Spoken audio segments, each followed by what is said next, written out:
Bonjour et bienvenue sur Bain d'Arrêt, la chaîne qui aborde la photographie argentique. Aujourd'hui, je vais te parler de la Washi E en format 120. C'est parti!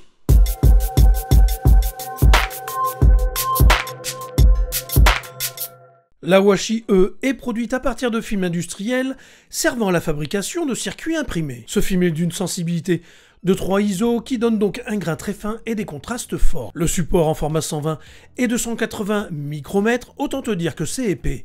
En général, un film ordinaire oscille entre 100 et 130 micromètres. Optimisé pour être utilisé avec des lasers rouges, il n'est pas sensible au vert. Inutile de te dire que pour l'utilisation de ce film pour du paysage classique, n'y compte surtout pas car toutes les parties vertes de tes images seraient sous-exposées. En revanche, il est recommandé pour les natures mortes et le portrait. L'autre particularité de ce film, et pas des moindres, c'est qu'il se traite de la même manière qu'un papier photo RC classique qu'on utilise pour du tirage. Il te faudra donc un révélateur type PQ universal ou multigrade. J'ai donc renoncé à le développer avec du Rodinal et me suis procuré un bidon de PQ universal. Bien entendu, tu peux trouver la fiche technique de la Washi E sur le site Washi. Je te mettrai le lien en description.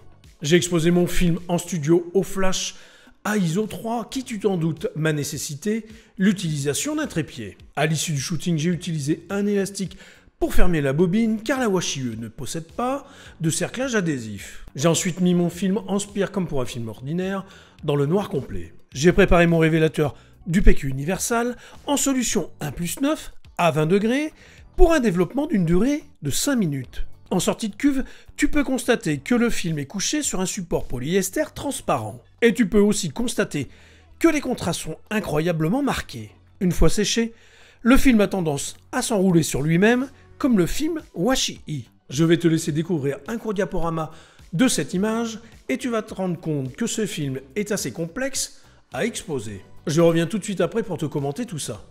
C'est parti!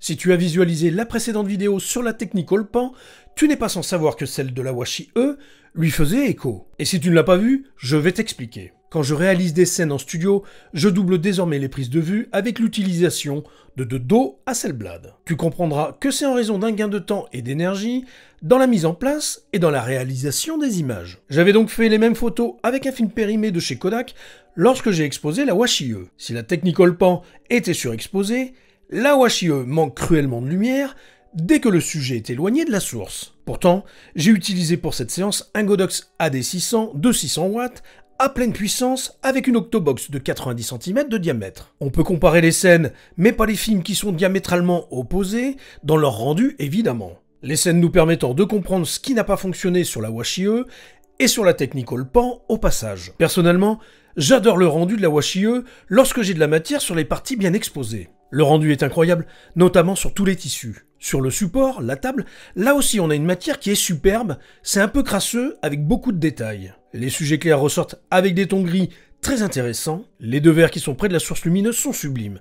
J'adore le look qui crée l'ambiance de la nature morte. Les planches en bois ne sont pas en reste également, en proposant une richesse de détails dans les matières. En revanche, tous les sujets sombres sont inexistants. Je pense qu'une seconde source de lumière est nécessaire pour compenser cette sous-exposition dans les images. Bref, un film difficile à exposer, mais qui réserve de belles surprises. Pour ne pas rester sur un test bancal, je me suis procuré une nouvelle Washi E. Je vais donc refaire un test en apprenant de tous les points à améliorer que ce test m'a apporté. Cette vidéo est maintenant terminée, j'espère qu'elle t'aura plu.